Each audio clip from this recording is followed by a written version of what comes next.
कृष्ण वंदे जगद्गुरुम्। 12वां अध्याय का 15वां श्लोक। यस्मान्नोद्विजते लोको लोकान्नोद्विजते च यः हर्षामर्षभ्योद्वेगैर्मुक्तो यः स च मे प्रियः। ऊपर कहे गए श्लोकों का अर्थ है, जिससे किसी प्राणी को उद्वेग नहीं होता और जिसको खुद भी किसी प्राणी से उद्वेग नहीं होता तथा जो हर्ष, अमर्ष, ईर्ष्या, भय और उद्वेग से रहित है, वह मुझे प्रिय है।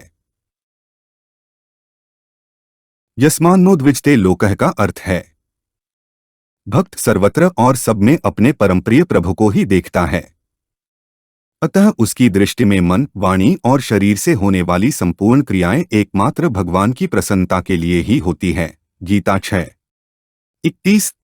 ऐसी अवस्था में भक्त किसी भी प्राणी को उद्वेग कैसे पहुंचा सकता है?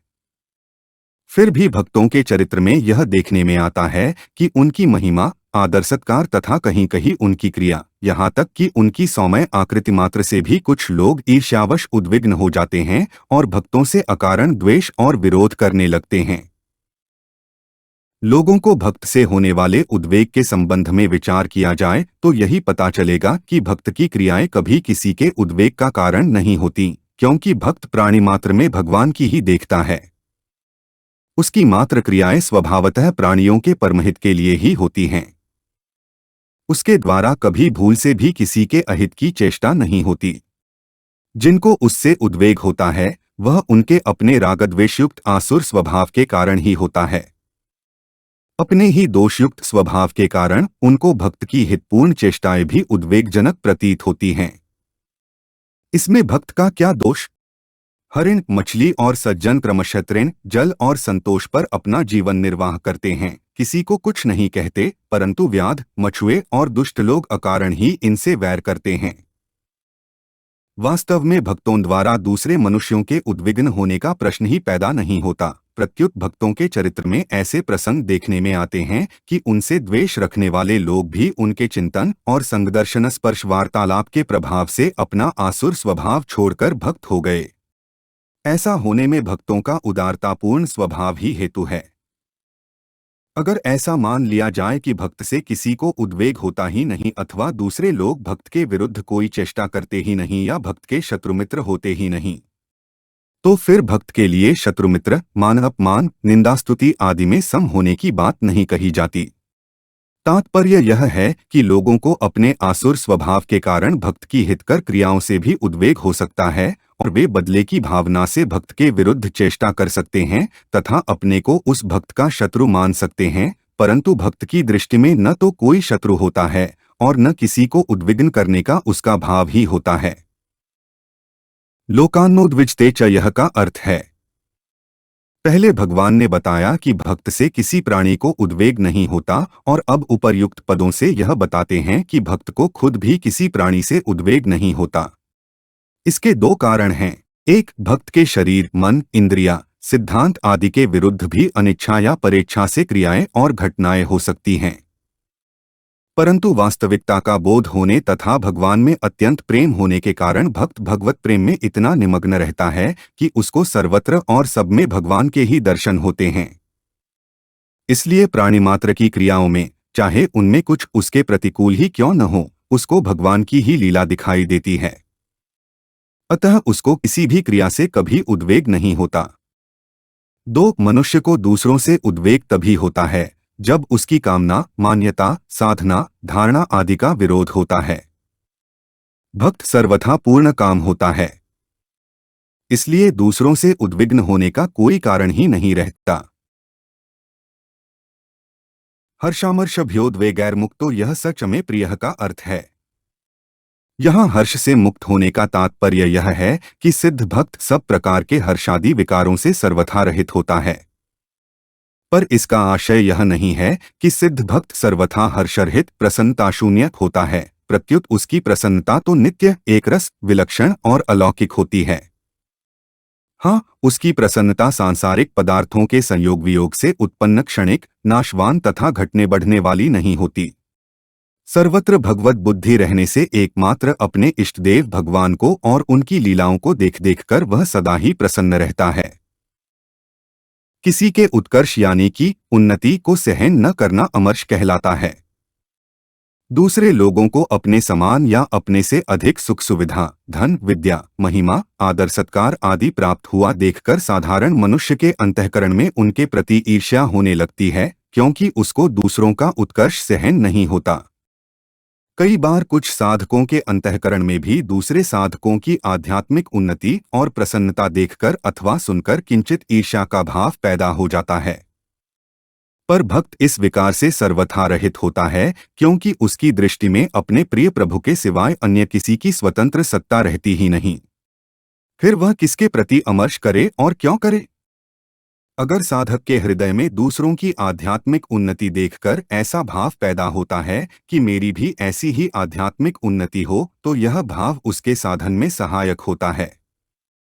परंतु अगर साधक के हृदय में ऐसा भाव पैदा हो जाए कि इसकी उन्नति क्यों हो गई, तो ऐसे दुर्भाव के कारण उसके हृदय में अमर्ष का भाव पैदा हो जाएगा, जो उसे पतन की ओर ले जाने वाला होगा।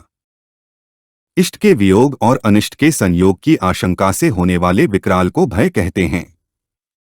भय दो कारणों से होता है। एक, बाहरी कारणों से, जैसे सिंह, सांप, चोर, डाकू आदि से अनिष्ट होने अथवा किसी प्रकार की सांसारिक हानि पहुंचने की आशंका से होने वाला भय, और दो, भीतरी कारणों से, जैसे चोरी, झूठ, कपट, व्यभिचार आदि शास्त्र विरुद्ध भावों तथा आचरणों से होने वाला भय।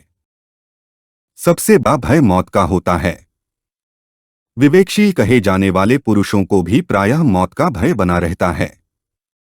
साधक को भी प्रायः सत्संग, भजन, ध्यान आदि साधनों से शरीर के कृश होने आदि का भय रहता है।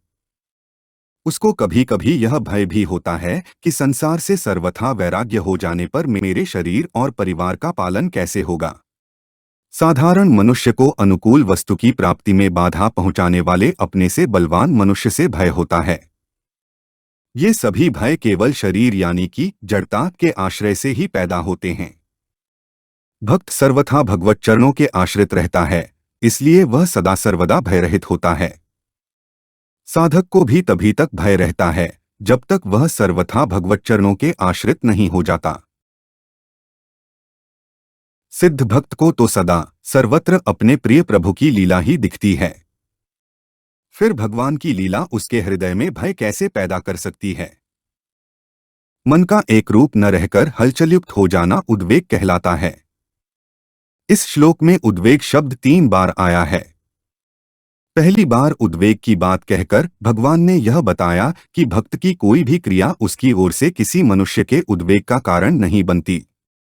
दूसरी बार उद्वेग की बात कहकर यह बताया कि दूसरे मनुष्यों की किसी भी क्रिया से भक्त के अंतःकरण में उद्वेग नहीं होता।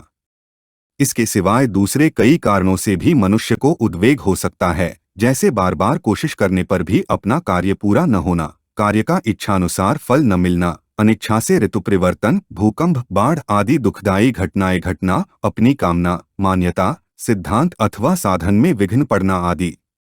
भक्त इन सभी प्रकार के उद्वेगों से सर्वथा मुक्त होता है, यह बताने के लिए ही तीसरी बार उद्वेग की बात कही गई है।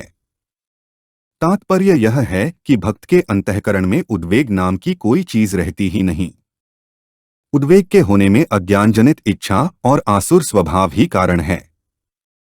भक्त में अज्ञान का सर्वथा अभाव होने से कोई स्वतंत्र इच्छा नहीं रहती, फिर आसुर स्वभाव तो साधनावस्था में ही नष्ट हो जाता है। भगवान की इच्छा ही भक्त की इच्छा होती है। भक्त अपनी क्रियाओं के फलरूप में अथवा अनिच्छा से प्राप्त अनुकूल प्रतिकूल परिस्थिति में भगवान का कृपापूर्ण विधान ही देखता है और निरंतर आनंद में मग्न रहता है। अतः भक्त में उद्वेग का सर्वथा अभाव होता है। मुक्तः पद का अर्थ है विकारों से सर्वथा छूटा हुआ। अंतःकरण में संसार का आदर रहने से अर्थात परमात्मा में पूर्णतया मन बुद्धि न लगने से ही हर्ष, अमर्ष, भय, उद्वेग आदि विकार उत्पन्न होते हैं। परंतु भक्त की दृष्टि में एक भगवान के सिवाय अन्य किसी की स्वतंत्र सत्ता और महत्ता न रहने से उसमें ये विकार उत्पन्न ही नहीं होते। उसमें स्वाभाविक ही सद्गुण सदाचार रहते हैं। इस श्लोक में भगवान ने भक्तः पद न देकर मुक्तः पद दिया है। इसका तात्पर्य यह है कि भक्त यावन मात्र दुर्गुण दुराचारों से सर्वथा रहित होता है। गुणों का अभिमान होने से दुर्गुण अपने आप आ जाते हैं। अपने में किसी गुण के आने पर अभिमान रूप दुर्गुण उत्पन्न हो जाए तो उस गुण को गुण कैसे माना जा सकता है? दैवी संपत्ति यानी कि सद्गुण से कभी आसुरी संपत्ति यानी कि दुर्गुण उत्पन्न नहीं हो सकती। अगर दैवी संपत्ति से आसुरी संपत्ति की उत्पत्ति होती तो मनुष्य मुक्त कैसे होता? वास्तव में गुणों के अभिमान में गुण कम तथा दुर्गुण यानी कि अभिमान अधिक होता है। अभिमान से दुर्गुणों की वृद्धि होती है, क्योंकि सभी दुर्गुण दुराचार अभिमान के ही आश्रित रहते हैं। भक्त को तो प्रायः इस बात की जानकारी ही नहीं होती कि मेरे में कोई गुण है। अगर उसको अपने में कभी कोई गुण दिखता भी है तो वह उसको भगवान का ही मानता है, अपना नहीं। इस प्रकार गुणों का अभिमान न होने के कारण भक्त सभी दुर्गुण दुराचारों विकारों से मुक्त होता है। भक्त को भगवान प्रिय होते हैं, इसलिए भगवान को भी भक्त प्रिय होते हैं। हमारे चैनल को सब्सक्राइब करें। अगर यह वीडियो आपको अच्छी लगी तो वीडियो को लाइक करें, वीडियो को अपने दोस्तों के साथ शेयर करें, अपने सुझाव हमें कमेंट करके बताएं। जय श्री कृष्णा।